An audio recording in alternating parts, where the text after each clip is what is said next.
Yon, good day mga boss. Boss, good afternoon boss. Kamusta ang buhay-buhay? Isang mabilis na update lang.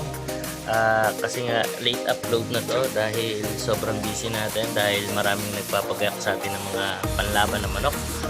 At siyempre pag kami nagpapagayak, kailangan natin seryosohin. At siyempre kailangan natin protektahan yung financier natin at yung mga manok na ilalaban para magkaroon din naman tayo pagka nanalo.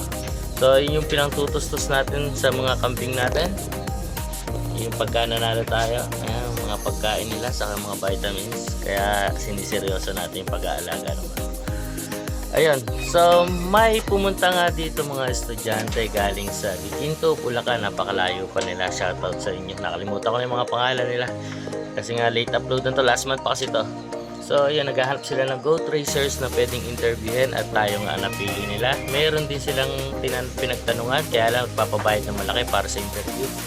At ako naman ay tumanggi para magpabayad kasi nga syempre mga estudyante yon at umaasa lang din naman sa magulang nila para magkaroon ng konting pera at magkaroon ng baon. So yun, tinanggihan niya natin yung bayad nila at masaya naman sila after na.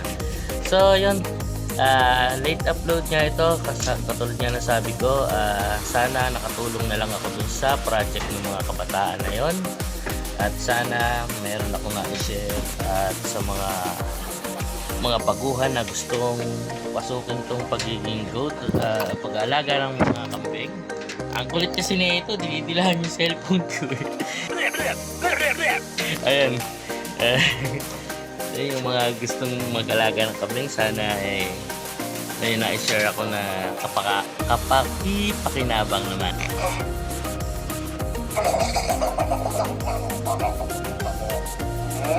Ayan. Ito nga pala si Chivas, ang ating ganador. Sa gusto magpa-stud, bisitahin nyo lang ako dito sa Pulilan, Dinahero, Pulilan, Bulacan. Yan. Yan. Full blood siya na double. Yan. So ayan, panoorin natin yung clips. Tapos, bali yung full video, ilalagay ko na sa comment section. Ayun. Enjoy watching. Sana ma-supportahan nyo pa rin yung mga ginagawa natin about farming. Hindi lang tayo makapag-video madalas kasi sobrang busy natin. One-man army lang tayo, kaya kung may video tayo na i-upload, pag-support na lang. Maraming salamat. At ang gugulo nila kasi. Ayan. Sa gustong bumili ng backling, meron akong pang-out dito. Red backling. Ayan. Ito yung mga kambing natin, nakalaga. Tara, tour ko muna kayo pa. I-tour ko muna kayo para naman hindi masayang yung video natin. Tumatayo pa oh. Ito yung pang-out natin. Saan ba yun? Ayan, yung red backling na yan. Ito yung nanay niya. Yan yung kapatid niya. Ayan. Tatakbuhan sila.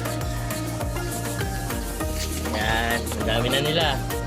May mga mortality din tayo, kaya lang kasama talaga yun sa pag-aalaga ng livestock. So talagang pahabaan lang ng pasensya. Ayan, tapos lang nila kumain. Aray ko, kinakagat nila ako. Sige na, ciao. Maraming salamat at sana ayun nga, katulad na sabi ko, masuportahan nyo pa yung ibang video namin. Aray, kinakagat ako. Bye bye.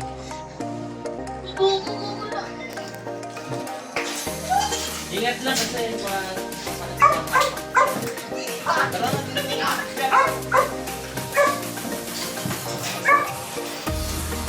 pero ito yung mga estudyante natin galing kayo saan?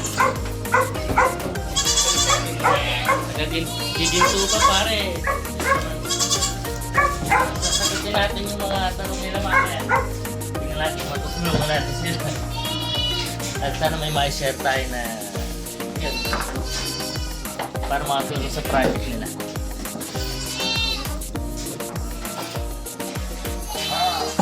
Malaki dati.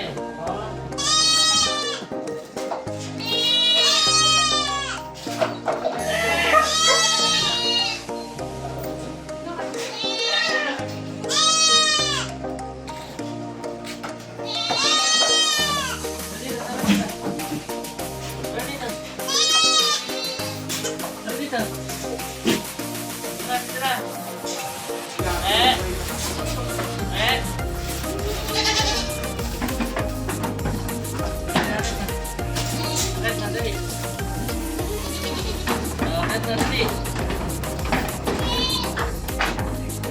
Sino pa?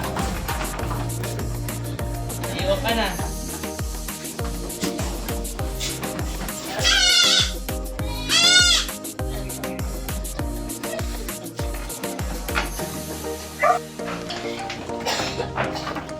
Tao sila sa kids. No! So, yun. Pauwi na nga sila. Maraming salamat sa mga estudyante na bumisita sa atin ngayon. Ayun.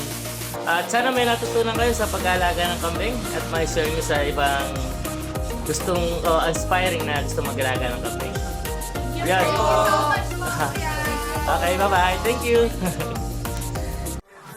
Talagang ganun lamang sa una. Marami pang tanong at pagdududa, lalo na kapag hindi mo pa nakukuha ang gusto nila pero ayaw sa'yong makita. Gawing vitamina, dagdag gasolina.